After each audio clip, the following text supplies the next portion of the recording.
a sign for messing good. Whilst the conservation of some of our coastal shellfish has taken priority in Cornwall, on this stretch of the River Thames, an equally tasty freshwater cousin of the lobster, the crayfish has multiplied to almost epidemic proportions. and we're here to help catch some. It's a nice day for it, isn't it? Oh, it is. Wrangling crayfish. Yeah, something we British are good at, messing about in boats and a bit of fishing. It's a prime hunting ground for a local river legend who really can only go by one name. Hello, you must be Crayfish Bob. It is I indeed. Very nice to meet Hello, you. Bob. Nice to meet you. Where's your limp in the parrot, dude? That's what we were thinking, you know. Oh, no, we'll be okay. I've got a fine vessel. Hey Dave, I'm not sure about this. He's got grass growing in there and a tree out the side. Let's get ready to rumble. I'll put the official trapping hat on, I suppose. At Daddy Trinity River. Say up, Kingy. 3 men in a boat? Oh man, let's hope it stays that way. As we're after an American monster that's over-aggressive, over-sexed, and guess what? It's over here. Oh, here we go. Oh, nice. Yes. There you go. Oh, belter. Oh, wow. Hey, man, they're great. They're big, aren't they? There's some big ones in here, yeah. These are American signal crayfish, and I mean that one is probably 3 or 4 years old. Right. They're called signal not because of the red which they all have on the underside of the claw, but because of the little white knuckles. Bob, how and when did these crayfish get here? Specifically in 1976, when the government introduced them on a scheme to make money out of exporting them as a farming product. So they stuck them into aquaculture centres, fisheries and places like that with the idea of exporting them to Scandinavia. Didn't work. So after that, businesses go bust, lakes get abandoned, crayfish walk, people help them, and they get everywhere. And that proved to be a big problem for our smaller, timid, indigenous breed of crayfish. In some rivers, these bigger, fiercer American invaders have outcompeted and outbred our native white-clawed variety to become a major river menace.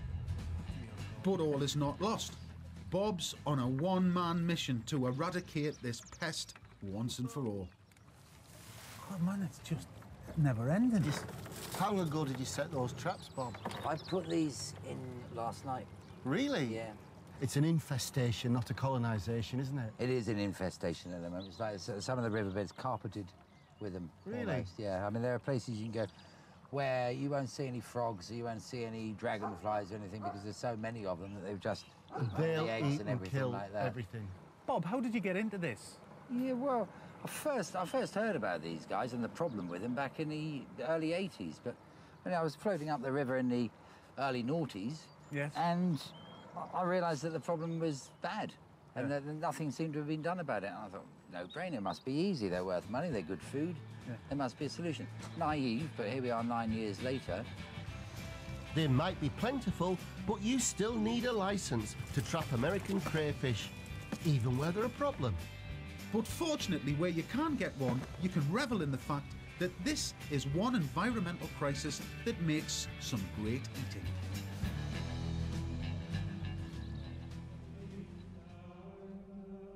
Strangely enough, the spread of our native crayfish seems to have been dictated by medieval monks who introduced the shellfish to rivers all around the UK. A quality, readily available meat, they were by Tudor times finding their way into feasts hosted by Henry VIII himself. And despite falling out of favour in recent years, the greater abundance and size of these American invaders has reinvigorated our appetite for this once common dish.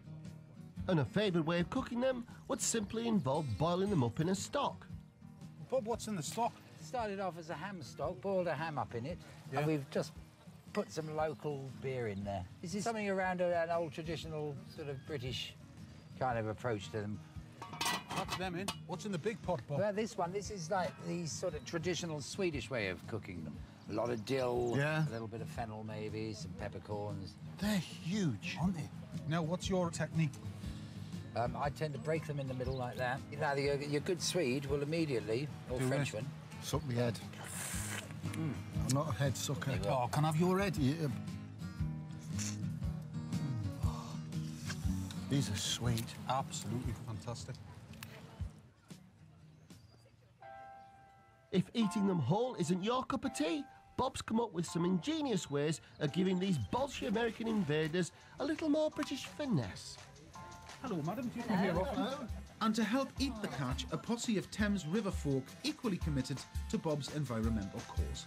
And to kick off with, an amuse-bouche of crayfish ice cream. That crayfish ice cream is stunning. Oh, man. It's spicy, it's tasty. Big chili hit at the end, lovely. Put him into the Some bottle. potted crayfish to follow. And you don't need to guess what Bob's gone and stuck into the quiche, do you? And for pudding, Kingy? More crayfish? These are the ones we caught. What a wonderful thing to come out of the rivers. You know, everywhere else in the world, they have crayfish festivals and they celebrate them. I think it's about time we started. I think we should. Well, it starts right here, doesn't it? We've got a good one going on. Belting. Oh, it might be rather optimistic to try and eat our way out of an environmental catastrophe. But given that these crayfish taste so good, I'm sure we can all pull together and give it our best shot.